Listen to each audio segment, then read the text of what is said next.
Crimping versus soldering is an age-old debate when making electrical connections.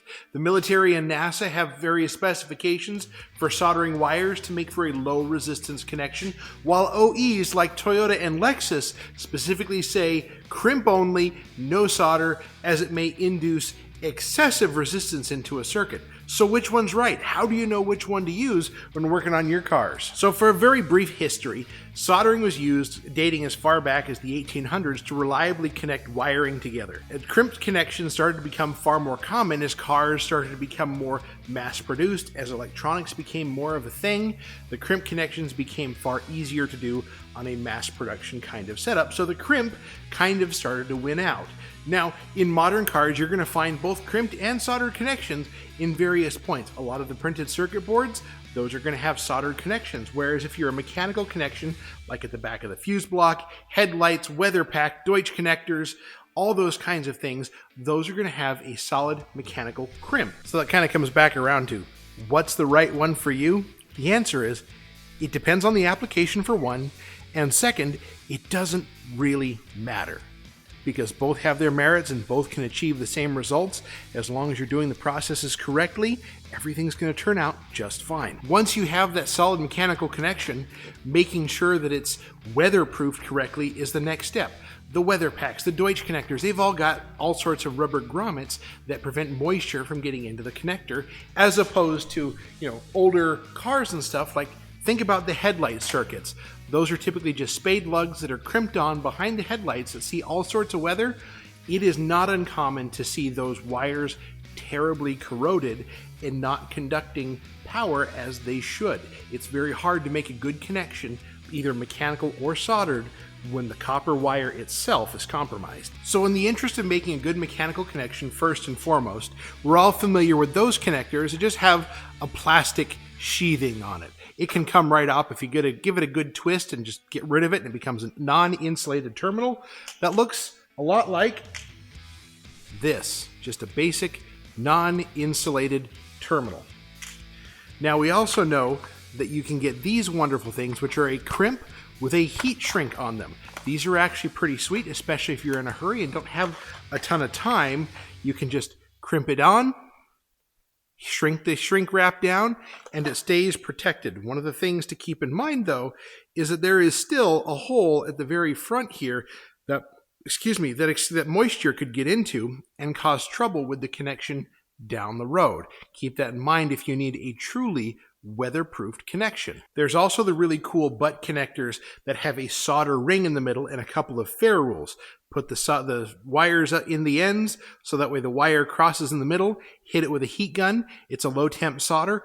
Those are proving to be very effective in a lot of wiring repairs. Those are really nice to add to your toolbox, especially if it's in a place that's really hard to get to. That can be the kind of connector that saves the day. But for me, typically I'm doing a lot of things that I can get to, and I'm using non-insulated connectors and covering them with heat shrink. I've got a couple of kits that I like to use that came with heat shrink. Yes, this one has the multicolored assortment of heat shrink tubings, but it's really not that ugly, especially since most of the wiring terminals are hidden by things anyways. So multicolor really isn't that big of a detractor. Plus, it's easy to recognize at a glance. Oh, I need the blue, the red, or the yellow, depending on the wire gauge I'm working with. Now, I do have a Dorman setup over here that came with a nice selection of the black heat shrink. But I want to be totally clear and upfront that this one actually has the little bit of adhesive in the middle of it that tends to ooze out and really seal things up nice. So if you have to make a more weatherproof connection in a place that might see some weather, use the shrink wrap that has some adhesive in the middle of it. Now, to make solid electrical connections, it's pretty easy and can be done with some basic tools. Yes, the ones that ratchet are nice, so that way you don't over crimp some things, but it can be done with a basic set of wire strippers and crimpers, and you've got your terminal. One thing I want to be totally clear on is, I don't know if that's super seeable, but up the side here, there is a seam. And on your wire crimper, on the non-insulated, you've got this little nubby guy here and kind of a socket. You want to make sure that the seam is opposite that little tooth, so that way it looks a lot like that. And when you squeeze it down, it fills the wire into the void, as opposed to flexing those flaps down and getting all sorts of out of sorts. So finding a pinch in the wire is a very common thing to have on old cars. I've got a couple of wires that run front to back on my El Camino. I replaced the transmission, pinched one of those wires, and it gave me a fit until I realized, oh, I messed that one up. So here is an example of a butt connector using a non-insulated terminal, and it really doesn't take up that much real estate. And as long as everything is clean here and you take the time to weatherproof it correctly, that is a perfectly fine electrical connection to use. Now, if you really wanted to, you could take some time and solder this up, and it would be fantastic. Now, this little butt connector is a little hard to solder because you kind of got that little tiny hole to feed solder into, or you're coming in from both ends, but oftentimes there's not room to get solder past that fair rule. So, just doing this and using the shrink wrap that has the adhesive in it, that'll seal that up for a very long time. So we've talked a lot about crimps, but what about soldering? Okay, so everything starts with a very solid mechanical connection. Here's an example of a finished product. But there are people that will say that soldering makes the wire brittle up the length. Well, that is true if you really pour the heat to it and melt a lot of solder into it. And then it also compromises the insulation because now it can be burned and doesn't insulate the way that it's supposed to.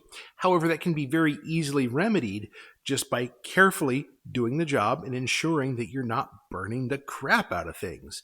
And in that, I will make this connection here, or this one is not soldered, this one is crimped, honest. This one I'll solder, put the heat shrink over it, and we can see the difference in the flexibility firsthand. And just to prove I'm not pulling any tricks, I will do this in front of you, so that way you can see it. Heat shrink's going on, and I'm going to strip it, solder it, or strip it, crimp it, and solder it, and show you what that looks like when I'm done. If I held both of these connections up and asked you to tell me which one's soldered, if you didn't know, it would be very hard to tell. Well, this is the soldered one. That's the just crimped one. Both are heat shrunk appropriately.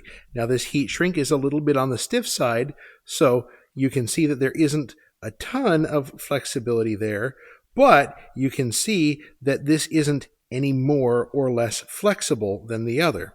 So the answer is, when done properly, you should probably never be able to tell that one's process was used on top of the other. So the advantage in my mind to having a soldered connection here is that it in essence seals off the end of any moisture and things that could wick into the wire from the very end. So that's a little less true here if the heat shrink on the end is compromised. If any moisture gets in there, it can easily wick up the wire. And I want to say easily with bunny ears, because it'll take some time for anything to really happen. But the point of it, the matter here, is that it really doesn't matter which process you use, as long as you do it correctly. I think this kind of puts that debate to bed. If you feel like you have the time and you want to solder your connections, by all means go for it. But as long as you're doing a very solid quality crimp, it probably doesn't matter as long as it's insulated and terminated correctly. Now, I want to say that Toyota and all those, they call out excessive resistance, but what that means is improper cold solder joints can lead to electrical problems. And so can using the wrong solder. But in today's world, it's a little hard to get confused with rosin core solder as opposed to acid core solder for various other processes. But the point remains, as long as you're doing it correctly, it really doesn't matter. I want to hear from you below. What's your take? Let's get out of the garage and go build something.